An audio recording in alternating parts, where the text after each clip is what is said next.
حالات جیسے بھی ہوں، مجھے ابھی ہمارے یہاں نقیب کھڑے ہوئے تھے، جب میں پہنچا تو وہ بتا رہے تھے کہ حضرت 2 دفعہ پروگرام کروانے کی کوشش کی تو گرفتاری ہو گئی تو وہ پروگرام نہ ہو سکا۔ میں نے کہا پیغام تو بڑا زبردست پہنچ گیا ہوگا کہ 2 مرتبہ روکنے کے بعد تیسری مرتبہ پھر پروگرام ہو گیا، اور میں نے کہا کہ آپ کو اجازت نہیں دیتے، وہ آپ کو اجازت کیوں دیں؟ وہ اجازت ان کو دیں گے جو ملک کے راز بیچتے پھرتے ہیں، جو لندن میں بیٹھ کر پاکستان کی غداریاں کرتے پھرتے ہیں۔ اجازت تو ان کو ملنی چاہیے، اور جو آج بھی پاکستان کے لیے سیکیورٹی رسک ہیں، سندھ میں حکومتیں تو ان کو ملنی چاہیے، اجازتیں تو ان کو ملنی چاہیے۔ صاحب ظاہر ہے ہمارا لیڈر تو پیور پاکستانی تھا نا، ہم پیور پاکستانی، ہمیں اجازت کیوں ملے؟ وہ سمجھتے ہیں یہ پر امن ہے۔ میں نے کہا ہم پر امن ضرور ہیں، کمزور نہیں ہیں۔ ہاں، جب دل چاہے گا اجازت تمہارے اندر سے ہاتھ ڈال کے نکال لیں گے، کوئی کمزوری بات نہیں ہے، یہ ہماری شرافت سمجھو۔ اور دوسری بات یہ ہے، یہ جان بوجھ کر آنکھیں بند کیے پھرتے ہیں، یہ ہمیں جانتے ہیں، ہم جب ہاتھ بڑھاتے ہیں استعفیٰ لے لیتے ہیں، اجازت کی تو کوئی بات ہی نہیں ہے۔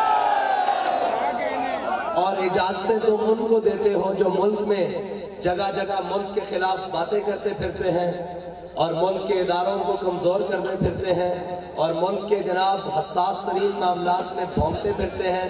اجازتیں تو انہیں دیتے ہو، یہ نہ ہو کہ تمہیں پھر پاکستان سے اجازت دی جائے۔ ہاں، باز آ جاؤ اپنی حرکتوں سے۔ ہم تمہیں پھر بھی کہتے ہیں کہ ہمارے امن کو کمزوری نہ سمجھا کرو، ہماری خاموشی کی بھی ایک زبان ہوتی ہے۔ ہاں، ہم ایک حد تک تو خاموش رہتے ہیں، لیکن ہم جیسے حضور کی ختم نبوت اور ناموس رسالت کے لیے غیرت مند ہے نا، اس طرح ہم اپنے ایک آخری کارکن کی عزت کے لیے بھی غیرت مند ہیں۔ کسی کو کوئی غلط فہمی نہیں ہونی چاہیے۔ میں نے یہ تمیز اس لیے باندھی ہے کہ وہ جو آپ کسی وجہ سے یا کوئی بات ہو، یا ہم نے کوئی ایسی بات کر دی ہو کہ آپ سمجھ کے بیٹھے ہو کہ جناب ان کے شکریہ، ان کا کس بات کا شکریہ؟ ان کو تو شکریہ ہمارا ادا کرنا چاہیے کہ ہم بغیر تنخواہ لیے پورے ملک کی بات کرتے ہیں، پورے محب وطن ہیں۔ یہ تو تنخواہیں لے کر ملک سے غداریاں کرتے ہیں، کرپشن کرتے ہیں، ادارے برباد کر کے رکھتی ہیں۔ ان کو شکریہ ہمارا ادا کرنا چاہیے یا ہمیں ان کا ادا کرنا چاہیے؟ اور یہ جو کچھ تم کرتے پھرتے ہو، یہ ہم نے لکھ رکھا ہے، ایک دن ضرور حساب لیں گے۔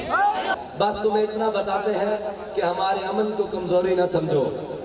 ہمارا جہاں دل کرے گا، جس وقت دل کرے گا، ہم جلسہ کریں گے، اور اس جلسے میں یہ نعرہ بھی لگائیں گے، پاکستان کا مطلب کیا،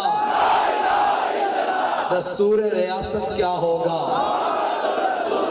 یہ میری ابتدائی باتیں ان کے لیے تھیں جو سمجھتے ہیں کہ پرچے کر کر، بھائی ہم سیاسی بھی ہیں اور مذہبی بھی ہیں اور محب وطن بھی ہیں تم سے زیادہ۔